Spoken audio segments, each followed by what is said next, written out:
प्राचीन भारतीय इतिहास के क्रम में अ, अगर हमने बात की राजवंशों के इतिहास के साथ शासकों के क्रम में और उसी के साथ भारतीय इतिहास में प्राचीन भारतीय इतिहास को जो समझने का समय मिला कि भारत में प्राचीन भारत और मुख्य रूप से समकालीन साहित्यों में प्राचीन इतिहास को दर्शाने वाली महत्वपूर्ण घटनाएं भारतीय इतिहास को समयबद्ध तरीके से निरंतर रूप से करने के लिए जो सामाजिक व्यवस्थाएं स्थापित की गई, चाहे मध्य पाषाणकालीन रही हो, उत्तर पाषाणकालीन रही हो, आद्य ऐतिहासिक अनुसंधान पद्धतियों के संदर्भ में भारतीय इतिहास को नए सिरे से प्रस्तुत किया गया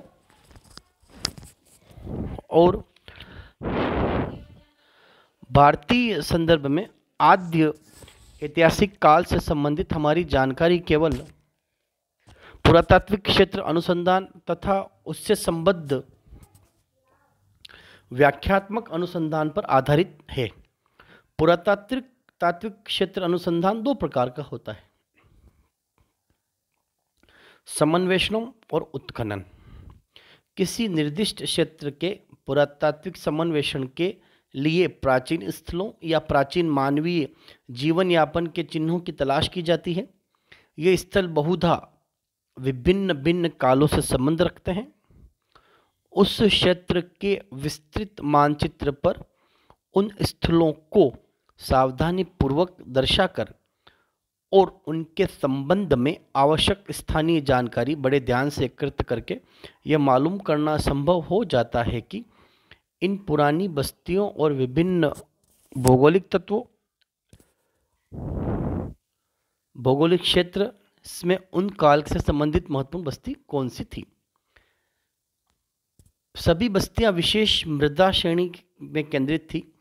उससे काल की कृषि प्रथाओं की पर्याप्त स्पष्ट जानकारी मिलती है। इस प्रकार से के आधारिक अनुसंधान की संभावनाएं बहुत विशद है।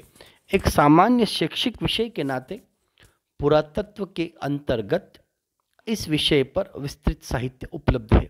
भारत में इस प्रकार के अनुसंधान की अद्भुत संभावनाओं को पहचाना गया है। पुरातात्विक स्थल का उत्खनन स्तर विन्यास के सिद्धांत पर आधारित है। इस सिद्धांत को समझना कठिन नहीं है। अधिकांश पुरातात्विक स्थल साधारण भिन्न भिन्न काल की प्राचीन बस्तियों के अवशेष होते हैं। स्पष्ट है कि उस स्थल की पहली बस्ती प्राकृतिक भूमितल पर बसी होगी।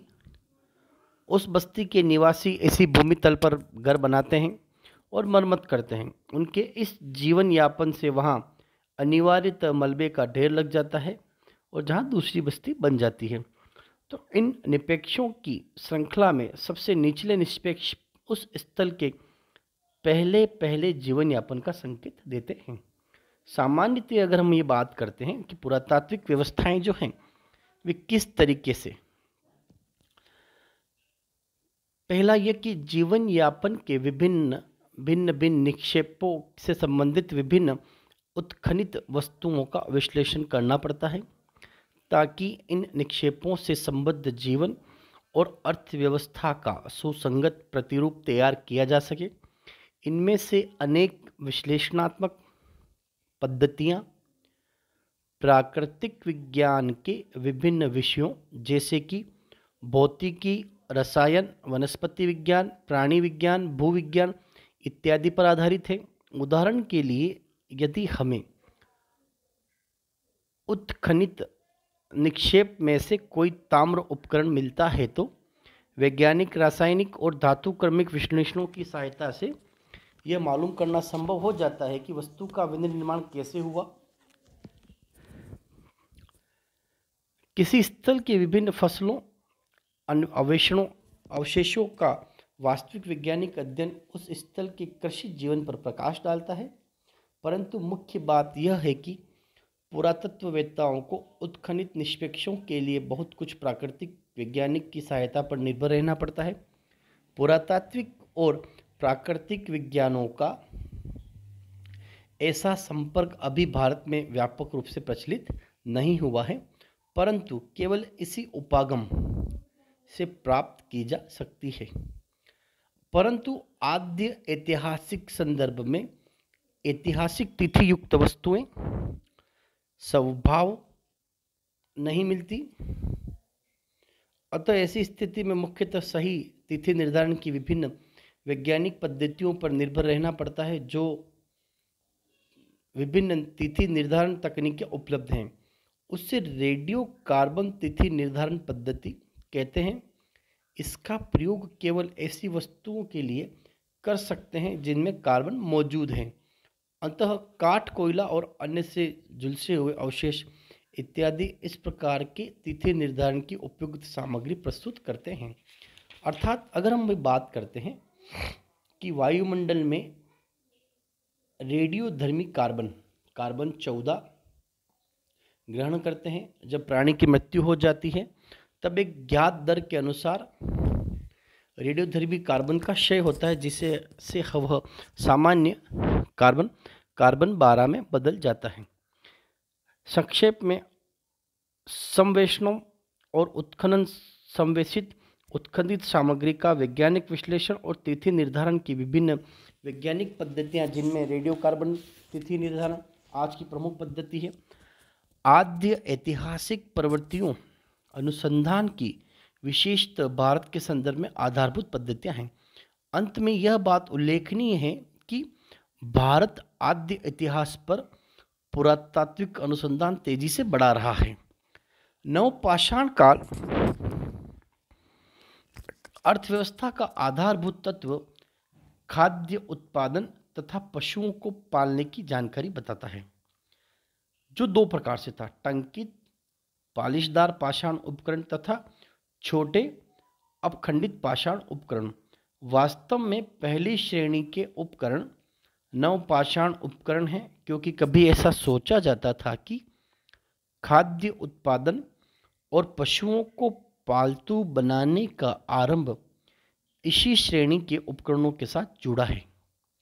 दूसरी श्रेणी के उपकरण पुराने मध्य पाषाण स्तर से चले आ रहे थे और इन्हें साधारणतः सूक्ष्म पाषाण कहा जाता है।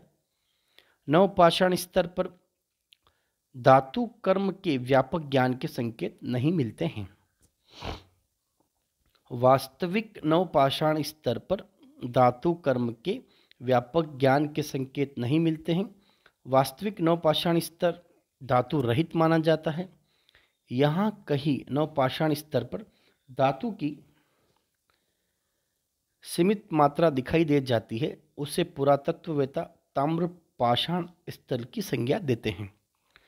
परंतु इसका मतलब यह नहीं है कि विभिन्न नवपाषाणकालीन एवं स्थल एक दूसरे से अलग थलग थे। इसके विपरीत ये बहुधा व्यापारिक तंत्र से जुड़े थे।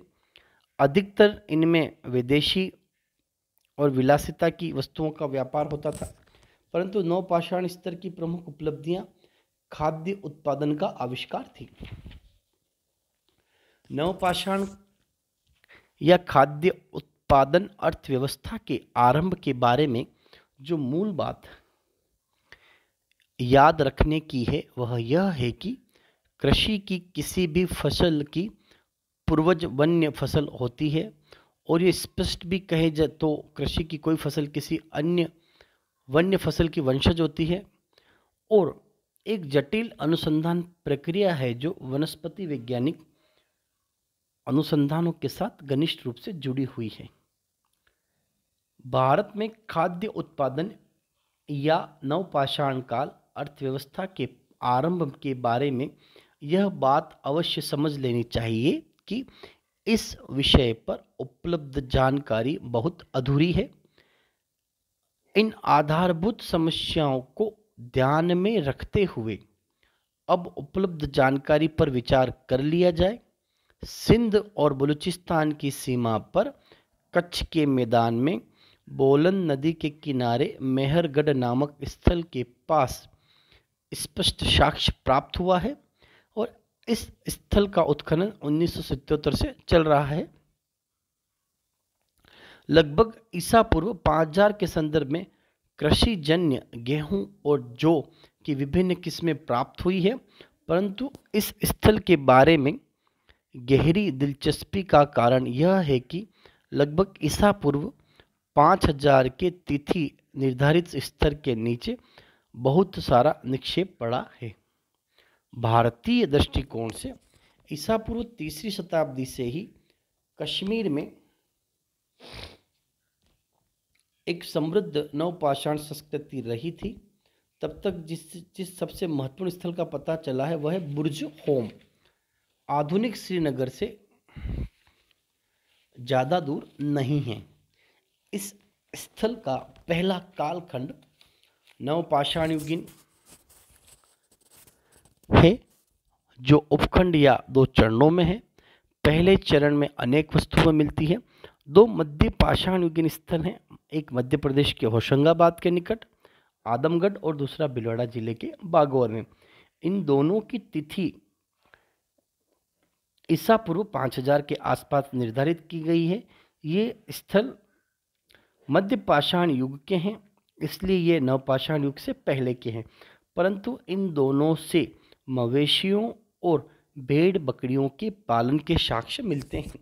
उत्तर प्रदेश की बेलन घाटी के कोल्डी हवा स्थल के से अन्य और कृषिजन्य दोनों प्रकार का अवशेष, खाद्य अवशेष प्राप्त होते हैं, जो हमें समय समय पर दक्षिणी भारत के साथ जो समन्वय था, असम और दक्षिणी पूर्वी एशिया में भौतिक और सांस्कृतिक दृष्टि से घनिष्ठ संबंध रहा है।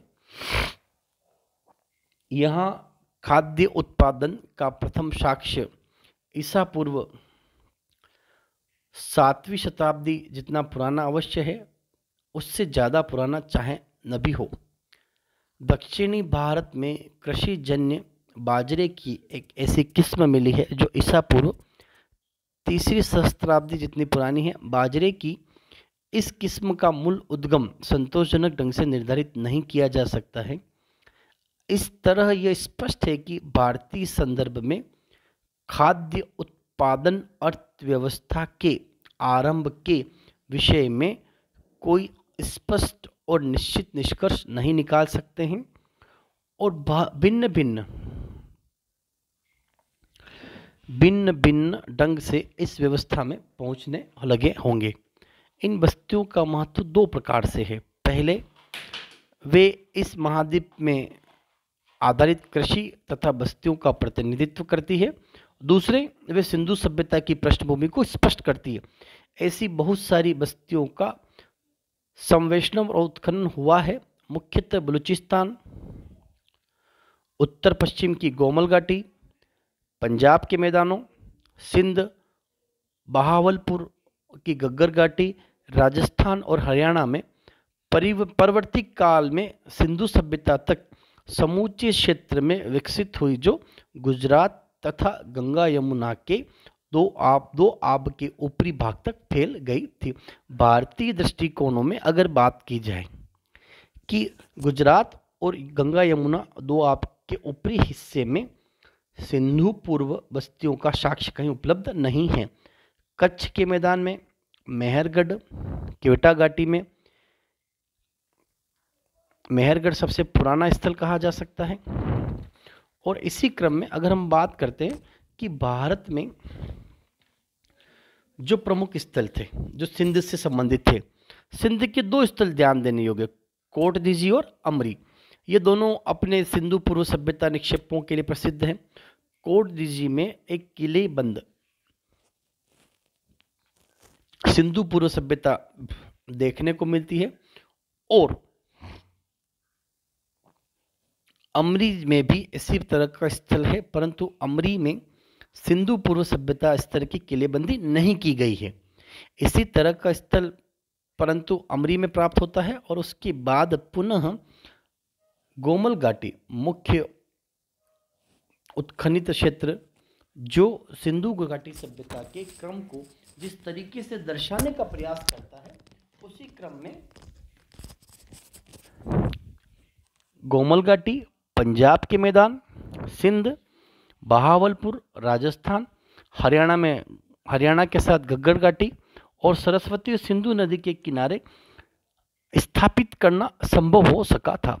हड़प्पा सभ्यता इस पुराना आधार को स्थापित करती है।